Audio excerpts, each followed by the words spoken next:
145 வசனத்திலிருந்து 152 வசனம் வரை வாசிக்க கேட்போம். 119 சங்கீதம், Psalms 119 verses from 145 to 152.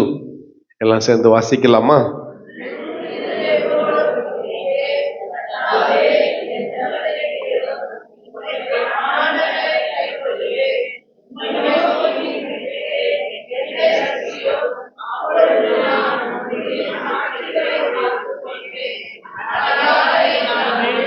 சத்தமிட்டு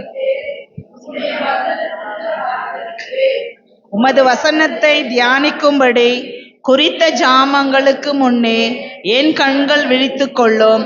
உம்முடைய கிருபையின்படி என் சத்தத்தை கேளும் கர்த்தாவே.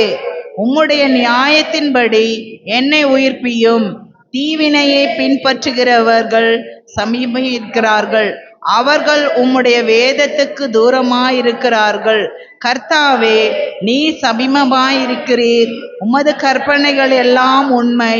நீர் உம்முடைய சாட்சிகளை என்றென்றைக்கும் நிற்க ஸ்தாபித்தீர் என்பதை அவைகளால் நான் நெடுநாளாய் அறிந்திருக்கிறேன்.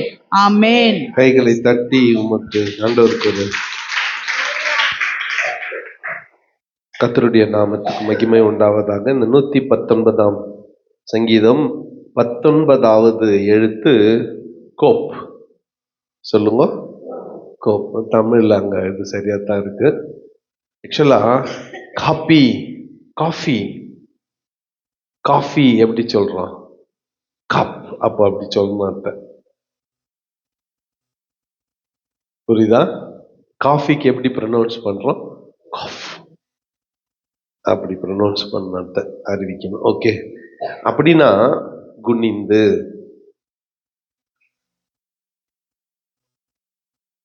முகத்தை வணங்கி, தலையை வணங்கி என்று அர்த்தம். இன்னொரு அர்த்தம் உள்ளங்கை. இந்த கோப் என்கின்ற இந்த வார்த்தைக்கு குனிந்து,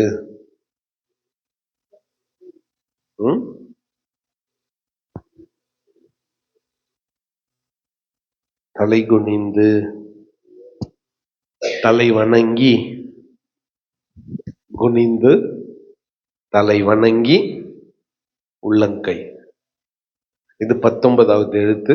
இந்த 3 அர்த்தங்கள் இந்த எழுத்துக்கு இருக்கிறது. அடுத்து இது தனியாய் நின்று செயல்படுகிற ஒரு எழுத்து இல்லை, துணை எழுத்து. இது நம்ம தமிழ்ல கூட தொன்னக்காலுங்க இருக்குது இல்ல? தொன்னக்காலுங்க இருக்குதா? ஆமா, அந்த தொன்னக்கால் மாதிரி இது துணை எழுத்து. வெவ்வேறு எழுத்துக்களோட சேர்ந்து வேற அர்த்தங்களை கொடுக்கும். சரி, வசனத்துக்கு போலாம். 145 வசனம். முழு இருதயத்தோடும் கூப்பிட்டேன் கர்த்தாவே, என் ஜெபத்தை கேளும். உம்முடைய பிரமாணங்களை கைக்கொள்ளுவேன். ஹல்லேலூயா. இங்க ஃபர்ஸ்ட் தாவீது is commencing a prayer in this stanza. 8 நம்ம பார்க்கிறோம், சரணம் தானே. 8 சரணமா இந்த பார்க்கத்துன்னு வரல. இந்த சரணத்துல அவன் ஒரு ஜெபத்தோடு இதை ஆரம்பிக்கிறான். எப்படி?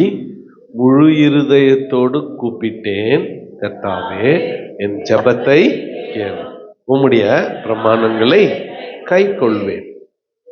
இங்க என் ஜெபத்தை கேளும், அதுக்காக நான் இதை செய்வேன் அப்படின்னு சொல்ற மாதிரி இருக்கிறது.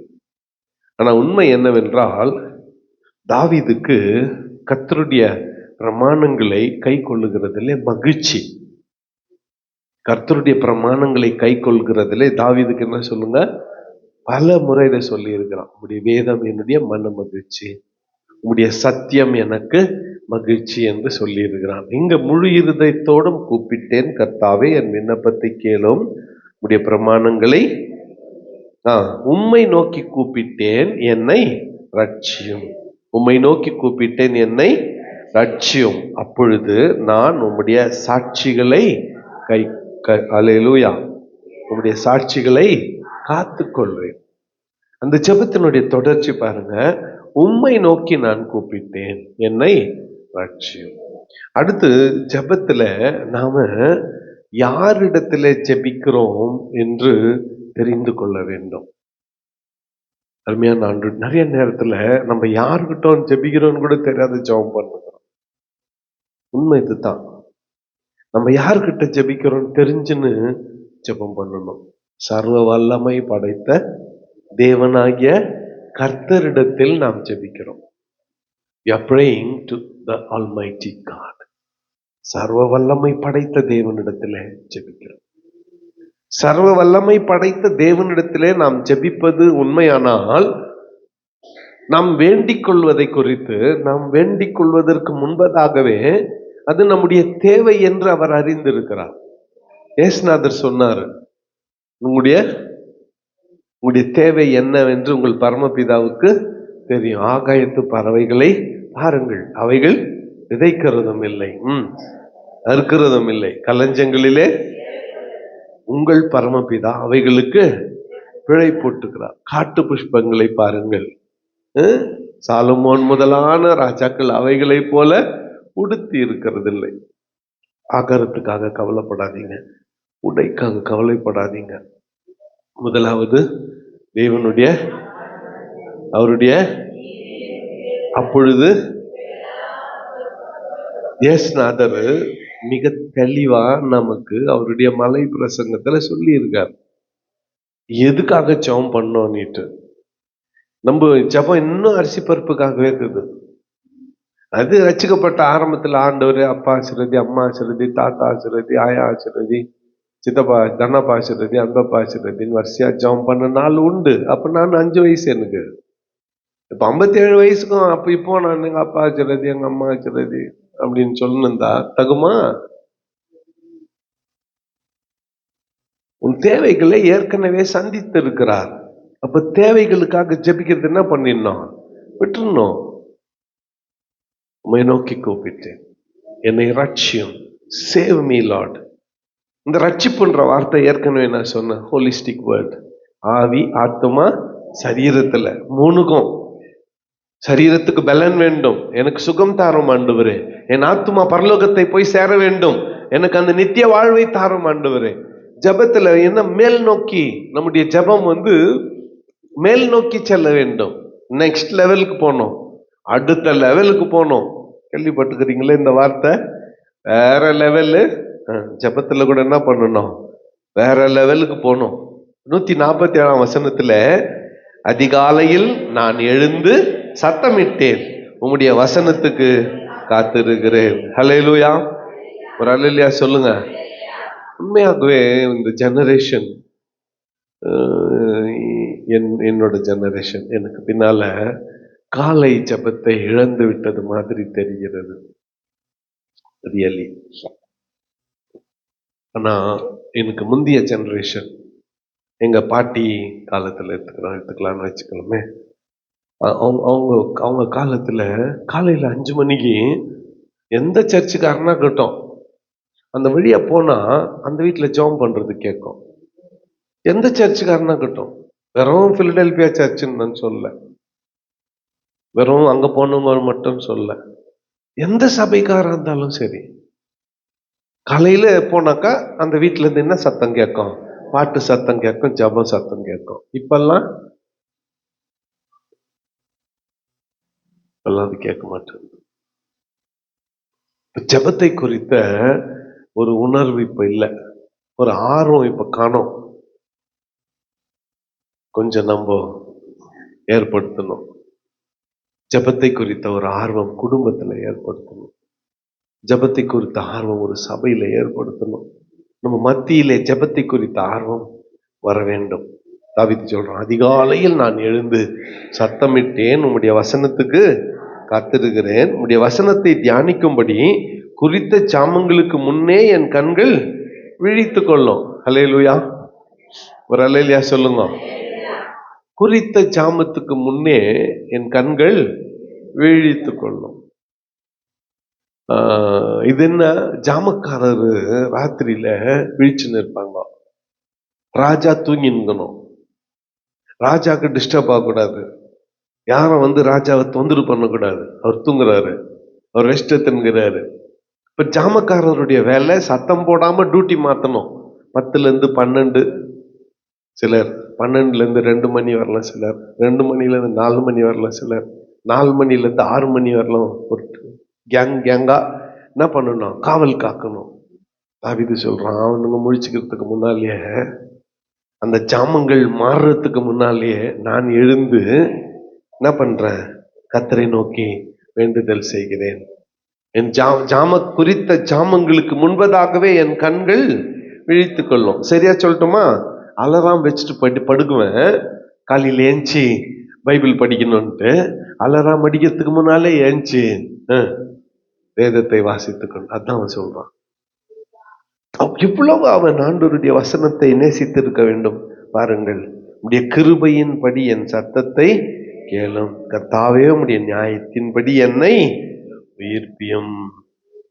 உம்முடைய கிருபையின்படி என் சத்தத்தை கேட்டருளும் ஆண்டவரே. கர்த்தாவே உம்முடைய நியாயத்தின்படி என்னை உயிர்ப்பியும். தீவினையை பின்பற்றுகிறவர்கள் சமீபிக்கிறார்கள், அவர்கள் உம்முடைய வேதத்துக்கு தூரமாய் இருக்கிறார்கள். இங்கத்தான் அவன் பிரச்சனையை ஜபத்துல கொண்டு வருகிறான். தீவினையை பின்பற்றுகிறவர்கள் சமீபமாய் இருக்கிறார்கள், என்னை அழிக்க தேடுகிறவர்கள் சமீபமாய் இருக்கிறார்கள், என்னை கொலை செய்ய விரும்புகிறவர்கள் சமீபமாய் இருக்கிறார்கள், என்னை அழித்து போட நினைக்கிறவர்கள் சமீபமாய் இருக்கிறார்கள், அவர்கள் உம்முடைய வேதத்துக்கு தூரமாய் இருக்கிறார்கள். கர்த்தாவே நீர் சமீபமாய் இருக்கிறீர், உம்முடைய கற்பனை எல்லாம். கொஞ்சம் யோசித்து பாருங்களேன். ஒரு பக்கம் என்னை அழித்து போட நினைக்கிறவங்க சமீபமா இருக்கிறாங்க, இந்த பக்கம் லெஃப்ட் சைடு ரைட் சைடு பார்த்தா கர்த்தர் சமீபமா இருக்கிறார். இல்லையா சொல்லுங்க. இவனுடைய பார்வை பாருங்க, என்னை அழிக்கிறவங்க சமீபமா இருக்கிறாங்க, நீர் எனக்கு சமீபமா இருக்கிறீர், உங்களுடைய கற்பனைகள் எல்லாம் உண்மை அப்பா, உங்களுடைய சட்டங்கள் எல்லாம் உண்மை, உங்களுடைய கட்டளைகள் எல்லாம் உண்மை, உங்களுடைய வேதம் உண்மை, உம்முடைய வார்த்தை உண்மை, நீர் ரட்சிக்கிறது உண்மை, நீர் விடுதலையாக்குகிறது உண்மை, நீர் சுகம் தருகிறது உண்மை, நீர் வாழ வைக்கிறது உண்மை. ஒரு பக்கம் எதிராளிகள், சத்துருக்கள், துன்பப்படுத்துகிறவர்கள், மறுபக்கம் நீர். ஒரு பக்கம் வேதனை தருகிறவர்கள், மறுபக்கம் நீர். அவர்களும் சமீபமா இருக்கிறாங்க, நீரும் சமீபமா இருக்கிறீர். ஜெயிக்க போறது நீர் தான் ஆண்டவரே. நான் காப்பாற்றப்பட போகிறது உண்மை, நான் நன்மை அடைய போகிறது உண்மை, நான் விடுதலை பெற போகிறது உண்மை. நீர் உம்முடைய சாட்சிகளை என்றென்றைக்கும் நிற்க ஸ்தாபித்தீர் என்பதை அவைகளால் நான் நெடுநாளாய் அறிந்தேன். ஒன்னே ஒண்ணுதான் என்றென்றைக்கும் இருக்கும், வானமும் பூமியும் ஒழிந்து போகும், கர்த்தருடைய வார்த்தை ஒரு நாளும் ஒழிந்து போகும். இதைத்தான் இந்த வசனத்துல சொல்லுகிறான், நீர் உம்முடைய சாட்சிகளை என்றென்றைக்கும் நிற்க ஸ்தாபித்தீர் என்பதை அவைகளால் நான் நெடுநாளாய் அறிந்தேன். ரொம்ப நாளா எனக்கு தெரியும்பா, கடைசியா நிக்க போறது உம்முடைய வார்த்தை மட்டும்தான், மற்றதெல்லாம் மறந்துடும், மற்றதெல்லாம் போயிடும், உடைய வார்த்தை மாத்திரம் நிலை நிற்கும். நீர் உம்முடைய சாட்சிகளை என்றென்றைக்கு நிற்க ஸ்தாபித்தீர் என்பதை அவைகளால் நான் நெடுநாளாய் அறிந்திருக்கிறேன். ஆகவே கர்த்தாவே, ஆகவே நீர் சமீபமாய் இருக்கிறீர், உம்முடைய கற்பனைகள் எல்லாம் உண்மை. ஹல்லேலூயா, ஹல்லேலூயா.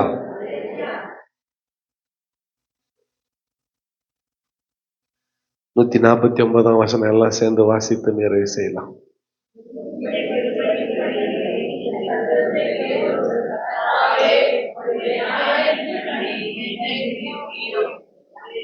உம்முடைய கிருபையின்படி